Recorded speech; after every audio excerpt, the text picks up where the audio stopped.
Welcome to Keep Playing, the podcast where we challenge you to stop playing for someone else's team and start building your own. We're here to bridge the gap between sports and business so you can lead, grow, and win. Game on. Welcome back, Keep Playing podcast here. Lance Johnson, as always, Sonny Burt here.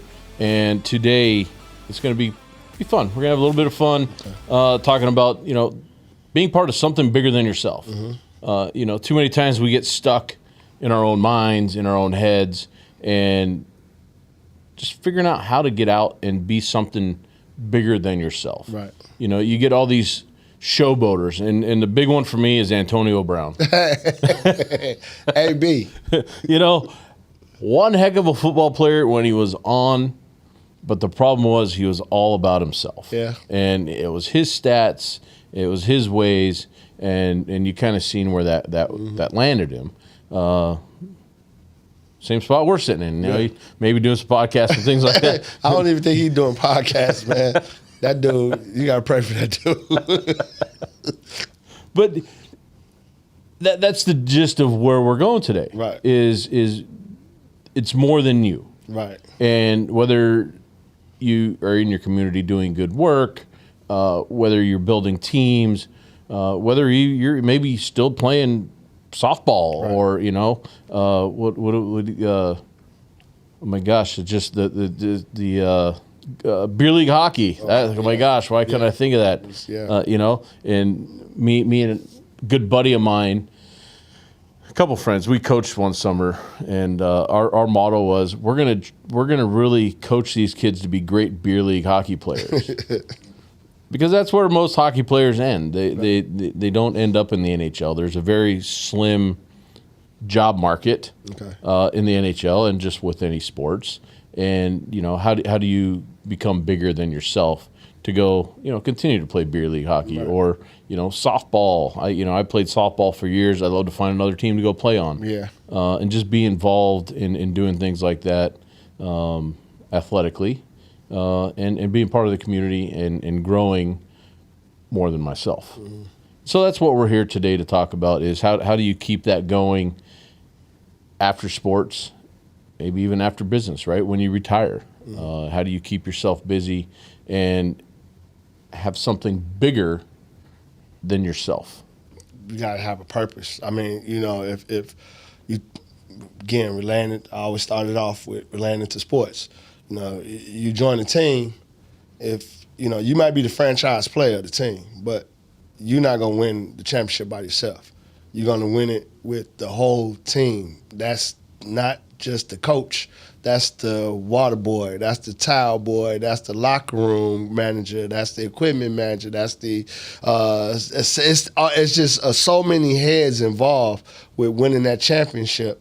Which I should know a lot about because me being such a let's go Dodgers fan. But with that being said, it takes more than just one. It takes a group, just like you said that, and you and your friend who decided to help train the kids to not just think about the NHL, but think about just staying active even if you don't make it. That's huge because some of the, like you said, it may be a small percentage that might make it to play college hockey, but majority of that group is going to probably go on to play beer league hockey because you want to preach fitness. You want to preach activity. You want to preach don't just grow old and be lazy and do nothing.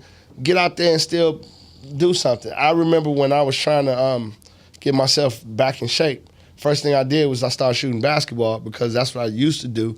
And I realized, I'm not in the NBA. I'm not playing college basketball. I'm not even playing high school varsity basketball. But if I go out there and shoot and play like I used to, my body is going to feel like a kid again. That's when I just love doing everything. But that was because of the people that I grew up with in the neighborhood that inspired me to play basketball and all the people that I seen on TV that inspired me. And just, the older people that you see that's still active, they pour into me. You always hear me talk about, I got a Mount Rushmore, 4 guys that I have that I look up to, Ray, Brian, Joe, and Kurt. They're in their 70s, all of them except Brian. But I look up to them. We're different walks of life, but I look up to them because they constantly inspire me because they're still working. Ray is 80 years old, work out with 2 trainers, and he doesn't miss a session with me. Kurt the same way. Brian works 100 hours in a week, and Joe plays pickleball forever. 8 days a week. It's only 7 days in the week. I heard he's pretty good. Joe kicks my butt 24/7. He's one of them dudes. It's like a kung fu movie when you see the kung fu master sit there and he takes his gray beard and go, ha, and I sit there and I'm like, yeah, I got him. And next thing you know, he just seeing me laugh, ha, ha, ha, ha, ha, and I'm running like a chicken with my head cut off, going side to side. And he's just standing in one spot and he's just feasting off on me. But I'm saying that to say that they inspire me to keep going, because I know that past my 50s, I'm going to still be active because they are goals. So you want to be around people that's going to inspire you, and it's not going to just be you. It's not going to just be your spouse. You want to build that community of people that had a shared same vision as far as making sure that you're successful and healthy. Yeah, 100%. And that's everything we're talking about, right? Yeah. Being bigger than yourself and being active. Right. Playing pickleball or shuffleboard, whatever that might be. They have the active adult communities now. Yeah. You get out there and be active. But back to Antonio Brown. Here we go. What did Antonio Brown do to you today? I mean, your Steelers are doing good. I know, but I'm just saying. 3-1 in a I guess a bad division this year. All of a sudden, you could just have a better team. I'm just saying. Everybody thought Aaron Rodgers was going to be the laughing stock, and now. Well, Lamar's out. Yeah. Joe Flacco's now with the Bengals, but he was benched by the Browns. Burrow's out. I don't know. And Lamar is faking another injury. I'm not gonna say that. I shouldn't say that. But when his team ain't doing good, he's always somehow hurt all the time. So I'm a Lamar fan, but I don't like that. But you got to be bigger than yourself. You got to be bigger than yourself. Yeah. And you got to realize the whole team there. But I remember watching those games with Antonio Brown, and even as of recently, George Pickens was on the team, and the amount of videos you see, and he's just standing there and just letting people run by, make tackles, and just uninterested. Right. Not realizing that it's bigger than him. Right. There's 10 other guys out on the field trying to accomplish something together, and he was stuck in his own head and thought it was all about him. And you can't go through life stuck in your own head, stuck in your own body, thinking it's all about me. You've got to pour back into your community, build those teams, have those circles that you live in, right, and help you grow and get through life, right. And you look at the neighborhood we live in. I mean, the neighborhood we live in is a beautiful neighborhood. Why? Because I believe everybody's committed to keeping that neighborhood clean, keeping that neighborhood, even though it's growing. But the traffic is not crazy. We don't have it's not a lot of craziness where we at in Gilbert. It's a beautiful area. But I think that's a shared vision of everybody that moves there, that, hey, we want to live a certain kind of way, and this is how we're going to operate as a community. Say, hey, how you doing? I'm walking down the street. How you doing? How you doing? How's the dog? How's your team? Da-da-da. It ain't, I don't know you, you don't know me. I'm not saying that's what everybody you run into, but I just think it's a common shared vision. And if you can create that shared vision amongst, if you can get that community, whether that's a community, your work community, your team community, whatever it is, if you can keep everybody on the same page and you can spot the Antonio Browns and get rid of the Antonio Browns, you're going to be successful. Those Antonio Browns, they may be the most talented in the group, but they're the weakest link. They're the worst. They're the ones it brings the whole team down, the whole community down, the whole team, right? Whatever it might be. And I think back earlier this year, I was watching a Cardinals game, and guy broke it. Yeah. 60, 70-yard touchdown. And he drops it before he got to the goal line. Now, that just doesn't make sense in my mind. Especially when you got a 21-3 lead going into halftime and you lose the game and everybody on the survivor pool loses all. Everybody fell out of that survivor pool, but that's me going squirrel. But yeah, that is the epitome of selfishness. Look at me, and I didn't even cross the touchdown. Man. Yeah. I'm just baffled by that. Yeah. And I was watching it on TV with my wife, and we both just looked at each other like, what? I don't even get the mindset of that. Like, get the ball, run it past the line. Right. Like, it's a pretty simple concept. Right. But when you are so self-absorbed, things like that can happen. Yeah. You have mental lapses. You don't have a strong mindset, and you're thinking about, look how cool I look on TV. All day. Look at this, all those guys, doing little dances in the end zone, getting their taunting penalty, whatever, it's like, just be a man, be a woman, whatever it is, finish. Yeah, finish the job. Finish the job for the team that you've all worked so hard for. Right. I couldn't imagine being on that team. Like, he and a lot of people can't imagine him being on that team after that situation. But this thing, the generation. I tell people this all the time. As soon as I see somebody get on a commercial and they haven't proved anything, even though they might have potentials, if I see them being endorsed by like 4 or 5 different places or companies, I say that their career is gonna go down because now they're not hungry. If you already fed, you're not hungry. So that means you're not gonna go out there and do your very best. One of the things I admired about Michael Jordan is when he started getting his commercials, he got his commercials because he won the national championship, he won the Olympics, he was the star player of the Chicago Bulls. Even though the Bulls hasn't won a championship, he was out there as, him being the face of the league already. It wasn't that, you thought he might have the potential to be the face of the league. He was the face of the league even when Magic and Mike and Larry was out there, and Dr. J was in this last stages. The point I'm trying to make is that this generation, they worry about celebration, they worry about look at me, and they don't think about how this might affect the people around me. I win, and that means you got to lose. And if I'm always winning, I want to brag about my winning and make you feel bad for being a loser. Well, how are we going to survive as a civilization or a society like that? You can't do that. I'm not saying everybody's going to win. Everybody can't win. But it can't be to the point where it's always about let me be so braggadocious about everything that I'm doing and let me look for my glory. No, I'm a person that, to me, everything I do, people always say, oh, Lance, you good at this and you good at that. And the first thing I do is say glory back to God. Everything I do, I don't care what it is. It can be something super small as I picked up this phone off this table and you say, oh, you did that well. I'm going to tell you, God be the glory, because I know that I may not have had the mindset or the common sense to pick it up, and I felt like I was inspired.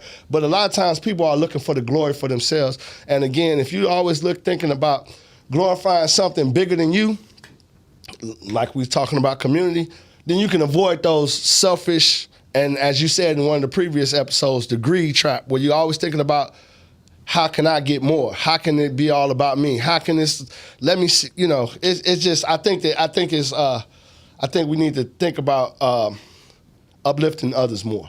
Oh, 100%, 100%. Now, if he would have crossed that line, turned around and waited for his entire team to get there and have a big group celebration, that would have been pretty cool. That's my favorite celebrations, by the way. When the defense do something big, if you notice, defensive celebrations are different from offensive celebrations. Offensive celebration, they go in there and they dance, cabbage patch, and do the whole thing.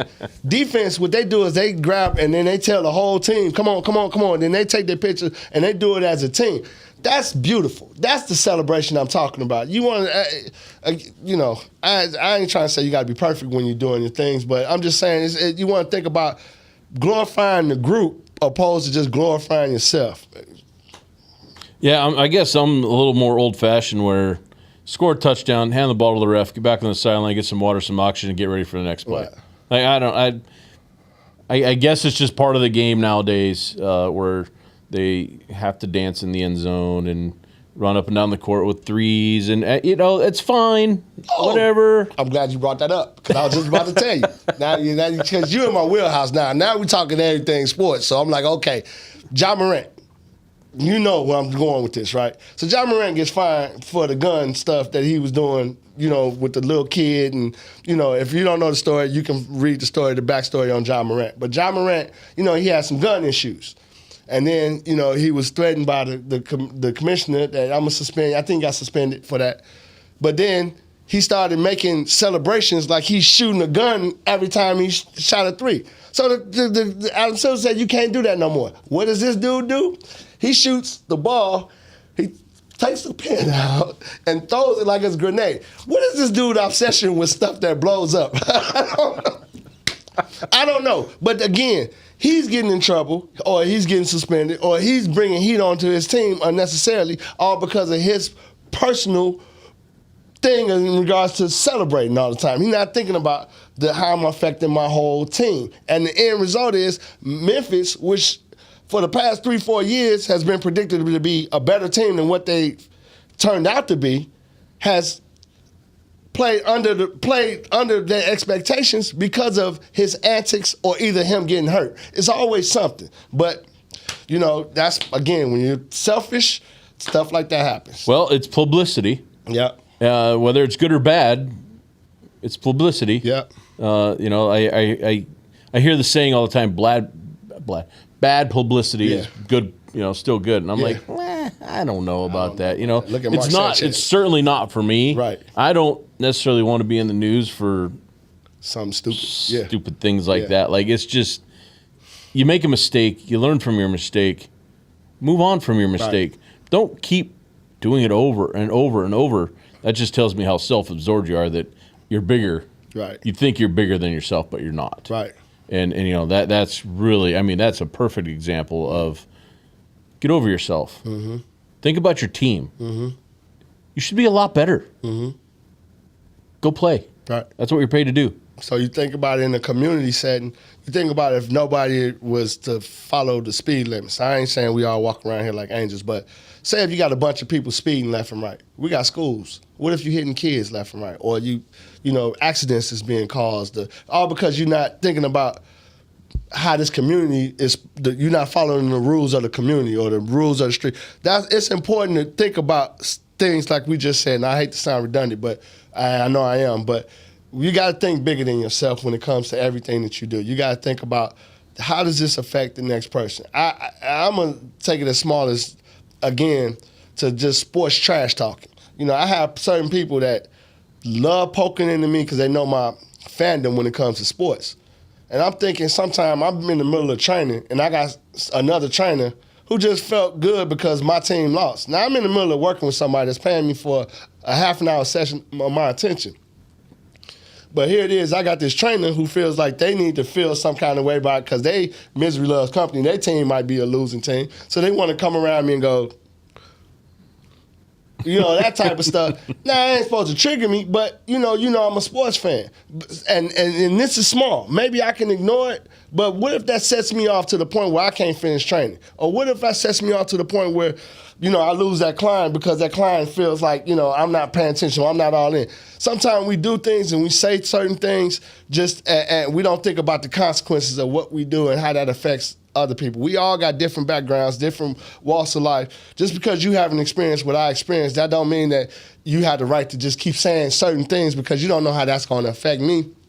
And vice versa. I should also, I can't be as sensitive to everything. And that's one thing. Life ain't like, tissue paper. So you got to be strong. But the point I'm trying to make is sometimes we got to think about that one action, even if it's as small as trash talking or if it's as small as walking past somebody and not saying, how you doing today? I know a lot of people that almost broke into tears when they're coming through the gym. And I said, how you doing? And somebody all day didn't ask them how they was doing. And they looked at me and they broke down. Next thing I know, I'm hearing that they going through whole something. Life story, yeah. But they needed that. They needed that. And that's me being a part of the community, the gym community. I speak to people even when they're not my clients. Even, you come, even if you're not training, I speak to you when you're sitting down. Just to let you know that you're being acknowledged. I'm on the street. My wife always telling me when I'm in my neighborhood, I'm neighbors to hey neighbor, you a Dodger fan, you a Bears fan, you a Packer fan, whatever I can do to just to try to talk with them because I know that in the long run, we want each other's back. Now, if that package gets delivered on your porch because we have talked before and you out of town, now you know you can trust me to call me to pick that package up for you, and you don't have to worry about somebody stealing that package off of you, all because I created a relationship with you. That makes our neighborhood better. That makes our community better. And I think in life, that's exactly how we should approach everything. Don't always be looking to say something negative to somebody. Think about how you can uplift somebody, and that's what you want to do with your community. Yeah, I think fandom, man, it gets the best of us. It does. And, and to your point, right, Steelers, Penguins, Pirates, whatever, that's my teams. Right. And, you get the jabs and, this and that. Oh, you got Aaron Rodgers here. Just like, I become desensitized, right, just because I love sports. I absolutely love sports for hundreds of reasons that we put this together to talk about these. Yes, sir. Right. But it's that type of stuff that I almost hate going to live events now. People are getting in fights, and it has nothing to do. Who cares? Yeah. I don't know. I guess I'm not that nutty where, I actually just enjoy sitting on my couch and watching a game in peace and watching it for the pure sport of combatants going to war on a playing field. Right. Trying to win a game. But That's even when it's what I all love. said and done, you see them clapping hands, you see them shaking hands, good sportsmen. But when you got to leave when you see a stadium and you seeing people fighting each other, or the situation we seen in Philly where the lady went to go grab, she was upset because the little boy got the ball. I mean, you do things like that. Now that, to me, that didn't mess up the whole city of Philadelphia, but that brought a little bad light to the Phillies situation. Now, they made it right when it was all said and done, but that just was unnecessary for her to do that. She could have let that boy have the ball. And like you said, that's because it was a baseball. It was a baseball. You go to Dick's Sporting Goods and you can buy yourself a baseball. When your fandom gets to the point where it's to the point where you're stepping over, you're crossing people's boundaries and you disrespecting people, or you just outright just being a jerk, then that's when the love of sports go out the window. I don't mind a good talk about debate about your team, my team being this, but I'm the type of person, even when my team win, I won't tell you your team suck. I'll tell you, I just won by the grace of God. I say that. I won't act cocky about it. I'm happy that my teams win. Don't get me wrong. I'm praying, God, please let the Dodgers win. God, please let USC win. God, please let the Bears win. God, please. And I'm happy, but I know the feeling of when I lose. So I know that you know the feeling of, I know you're going through something because you lost. Why do I want to add to that? Yeah. And in life, you might have lost a family member. You might have lost something, a job. You might have been going through a health situation. And I got to think about the words that I say, is it going to add to your loss? Or can the words that I say help you get over your loss and help you think about trying to win? Yep, and make you a bigger person. Make you a better person. Yeah. That's beautiful. No, you're beautiful, beautiful. Bro. That's beautiful. Well, let's wrap this one up. This was, this one just kind of came to the heart because it's just, being bigger than yourself. Yeah. And getting out of your own way sometimes, and realizing that there's a lot of people around you looking at you and how you're acting, what you're doing. And Antonio Brown, I watched him, and I wanted nothing to do with him. But for every Antonio Brown, score touchdowns and win football games. Right. I didn't care about none of the rest of this stuff. Right? Just go do your job. But he played himself right out of that. I mean, his character was consistent, and he did. Even though he won a championship with Tampa Bay, he still walked out on the team, and he's the same character no matter what jersey he puts on. My mother used to say, "You can run away and go to the other cities, but you can't run away from yourself." And if who you are is just garbage and you don't learn to fix that garbage, then you're going to carry garbage with you no matter where you go. It can be, you can change the environment, but you're still going to be dealing with garbage. Look at somebody like Shohei. Shohei is probably the greatest athlete in all sports combined right now. He's the most popular sports. I'll give it the Michael Jordan effect. When Michael Jordan was on top, he was on top over all the other athletes that was out there. Shohei is the type of person, he's the most humble athlete. He talks to the umpire. He goes over to the other team, greets them. Matter of fact, when they was getting into a fight with the Padres, I don't know if you've seen it, when they was hitting each other with the ball, and Shohei, instead of him escalating the situation, he went over to the manager with his hands behind his back as a sign of surrender. Like, we need to stop this. Let's get along and let's finish this baseball game. This thing's getting out of control. But that's the reason why he's where he is right now, and and Antonio Brown is where he is because of his selfishness. So you choose. You can either be a Shohei or you can be an AB. Love it. Well, let's leave it at that. Bam. Pick your poison. Pick your poison. Be bigger than yourself, and always keep playing. Thanks for tuning in to Keep Playing with Sonny Burt and Lance Johnson, the show where athletes turn sports into business success. If today's episode hit a home run, be sure to follow, rate, and review the show. Share it with a teammate and tag us on socials to keep the conversation going. And remember, the season might end, but the game never does. Keep showing up, keep growing, and most of all, keep playing.